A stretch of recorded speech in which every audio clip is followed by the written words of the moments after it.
വെണ്ടയ്ക്ക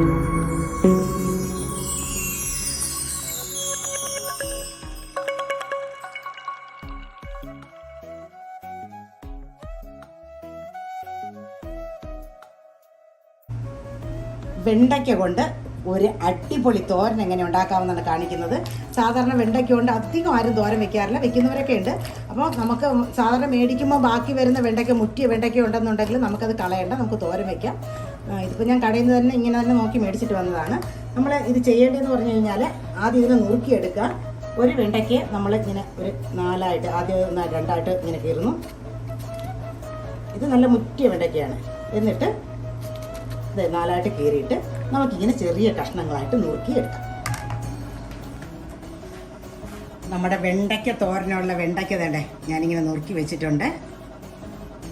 വളരെ ടേസ്റ്റി ആയിട്ടുള്ളൊരു തോരനാണ് കേട്ടോ. അപ്പോൾ അതിന് ആവശ്യമായ സാധനങ്ങളും കൂടെ നുറുക്കി വെച്ചിട്ടുണ്ട്. ഒരു സവോള അത് നല്ല ചോപ്പ് ചെയ്ത് വെച്ചിട്ടുണ്ട്. ഒരു 3 പച്ചമുളക്, ഇച്ചിരി കറിവേപ്പില അതിനെ ഞാൻ നുറുക്കി വെച്ചിട്ടുണ്ട്. ഇനി ഇതിൻ്റെ കൂടെ ചേർക്കാനുള്ളത് ഒരു അല്ലി വെളുത്തുള്ളിയാണ്. അതും കൂടെ നുറുക്കി നമുക്ക് ഇതിനകത്തിട്ട് വഴറ്റിയെടുക്കാം. അപ്പോൾ ഞാൻ എണ്ണ ഒഴിച്ചു, അത് ചൂടായി വരുന്നു. നമുക്ക് കടുക് ഇട്ട് കൊടുക്കാം. നമ്മുടെ കടുക് പൊട്ടി വരുന്നു. നമുക്ക് 2 പച്ചമുളക് മുറിച്ചിട്ട് കൊടുക്കാം.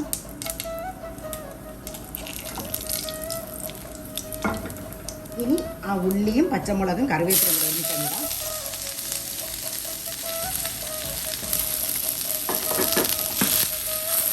നമുക്ക് ഇതൊന്ന് വഴറ്റിയെടുക്കാം. ഇതിലേക്ക് നമ്മുടെ ഒരു വെളുത്തുള്ളി എടുത്ത് വെച്ചേക്കുന്നത് കുഞ്ഞ് കഷ്ണമായിട്ട് അതും കൂടെ നുറുക്കി ഇതിൻ്റെ കൂടെ ഇട്ട് നമുക്കൊന്ന് വഴറ്റിയെടുക്കാം. ഉള്ളി ഒന്ന് വഴണ്ട് വന്നിട്ടുണ്ട്. നമുക്ക് നമ്മുടെ വെണ്ടയ്ക്ക അങ്ങോട്ട് കൊടുക്കാം.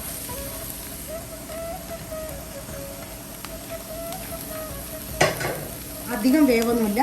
നമുക്കിതൊന്ന് മിക്സ് ചെയ്ത് ഇച്ചിരി ഉപ്പും ചേർത്ത് അടച്ചു വെക്കാം. ആവശ്യത്തിനുള്ള ഉപ്പും കൂടെ ചേർത്ത് വെക്കാം.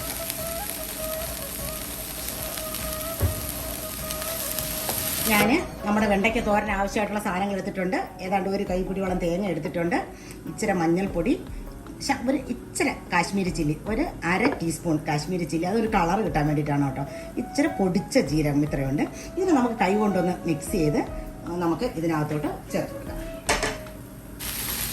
കുഴഞ്ഞു പോകാൻ പാടില്ല. മുറ്റിയ വെണ്ടയ്ക്കാണെങ്കിലും അത് വേഗം കുഴയാൻ സാധ്യതയുണ്ട്. അതുകൊണ്ട് നമുക്ക് ഈ അരപ്പ് കൂടെ ഇട്ട് കൊടുക്കാം. ഇതിനകത്ത് ഞാൻ അല്പം വെള്ളം ഒഴിച്ചിട്ടില്ല, അതങ്ങോട്ട് ഇട്ട് കൊടുക്കാം. തീ ചെറിയ തീയിൽ വേണം വെക്കാൻ. സിമ്മിൽ വെച്ചാൽ വളരെ നല്ലതായിരിക്കും. എന്നിട്ട് ഇതൊന്ന് മിക്സ് ചെയ്ത് വീണ്ടും അടച്ചു വെച്ച് ഒരു 1-2 മിനിറ്റ് വയ്ക്കാം. അങ്ങനെ നമ്മുടെ വെണ്ടയ്ക്ക തോരൻ റെഡിയായിരിക്കുകയാണ്. ഇത് കണ്ടോ, നല്ല സൂപ്പർ തോരൻ. നമ്മൾ തുടക്കത്തിൽ കണ്ട ആ വഴുവഴുപ്പൊന്നും ഇപ്പോൾ ഇല്ല. അതുകൊണ്ട് വെണ്ടയ്ക്ക തോരൻ വെക്കുമ്പോൾ കുഴഞ്ഞു പോകുമെന്ന് വിചാരിക്കുന്നവർ പേടിക്കുക വേണ്ട. ഇതല്ല, സൂപ്പർ തോരനാണ്. ഭയങ്കര ടേസ്റ്റാണ് കേട്ടോ. സാധാരണ നമ്മൾ പയറൊക്കെ വെക്കുന്നതിനേക്കാളൊക്കെ നല്ല ടേസ്റ്റി തോരനാണ്. ഞാനും ടേസ്റ്റ് ചെയ്താൽ പോവാണ്.